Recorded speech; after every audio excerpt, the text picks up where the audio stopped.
আসসালামু আলাইকুম। আপনাদের সবাইকে স্বাগতম জানাচ্ছি স্ন্যাক্সের আরো একটি রেসিপি দেখার জন্য।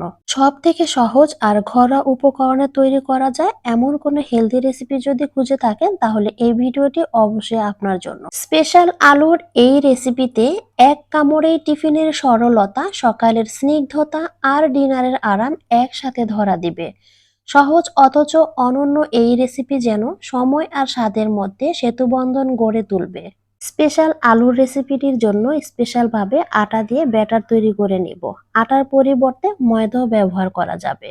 আটার সাথে চিনি ও লবণের মোলায়েম ছোঁয়া, তার সাথে একটু একটু করে স্বাভাবিক তাপমাত্রার পানির সংযোগে তৈরি করে নেব এক মসৃণ স্বপ্নময় ব্যাটার। Air food. আপনি লিখেছেন, মাশাআল্লাহ, রেসিপিটা দেখে মন ভরে গেল, আজকেই আমি বাসায় ট্রাই করব। আলহামদুলিল্লাহ, আপনাকে ধন্যবাদ এত ভালোবাসা দিয়ে মন্তব্য করার জন্য। আশা করি রেসিপিটি আপনাদের ঘরে আনন্দ আর স্বাদ এনে দেবে। ট্রাই করার পর আপনার অভিজ্ঞতা আমাদের সঙ্গে শেয়ার করবেন। শুভকামনা রইল। ঘরোয়া রন্ধনশালা। আপনি লিখেছেন, বাহ, লোভনীয় হয়েছে আপু, আচারটি দেখে তো জিভে জল এসে গেল। আপনার এই প্রশংসামূলক মন্তব্য শুনে সত্যিই মন ভরে গেল। আচারটি দেখেই যদি জিভে জল এসে যায় তাহলে খেলে তো আর কথাই নেই।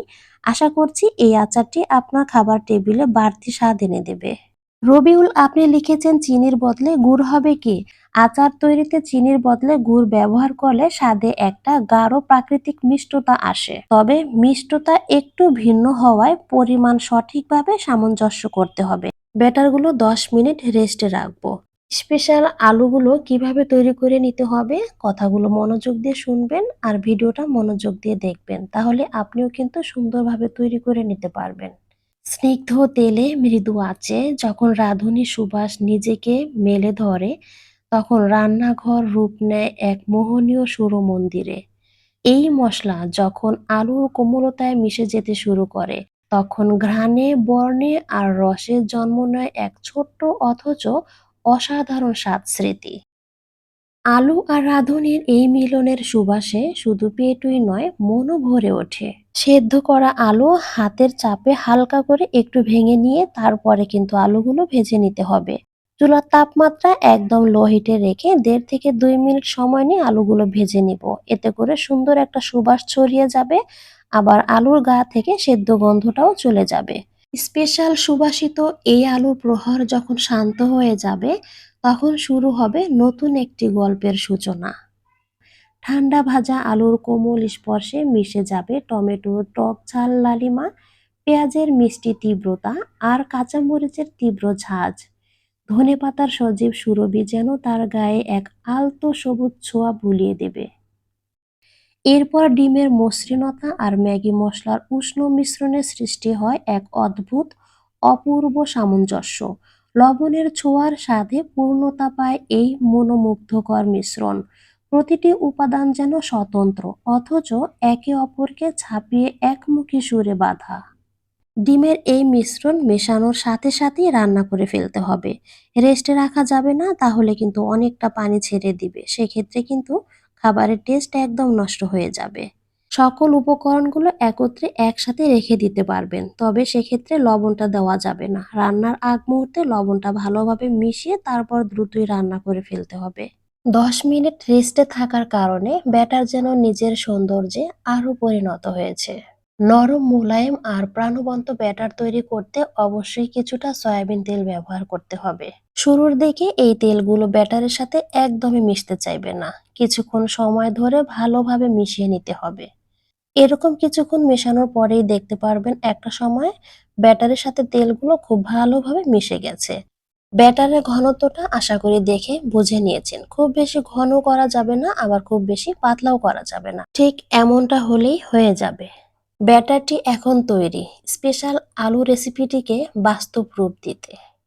এবার প্যানে সামান্য তেলের মৃদু স্পর্শে কিছুটা ব্যাটার ঢেলে দিচ্ছি।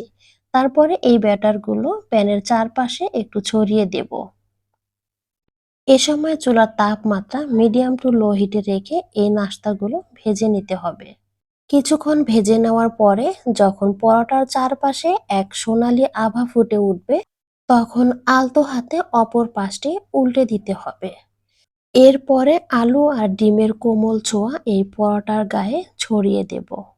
ডিমগুলো যেন খুব ভালোভাবে জমে যেতে পারে তার জন্য অবশ্যই ঢেকে দিতে হবে। ঢাকনার নিচে ১ মিনিটের শান্ত প্রহরে ডিমের মিশ্রণ ধীরে ধীরে পরোটার গায়ে মিশে গিয়ে এক অদ্ভুত সংযোগ তৈরি করবে।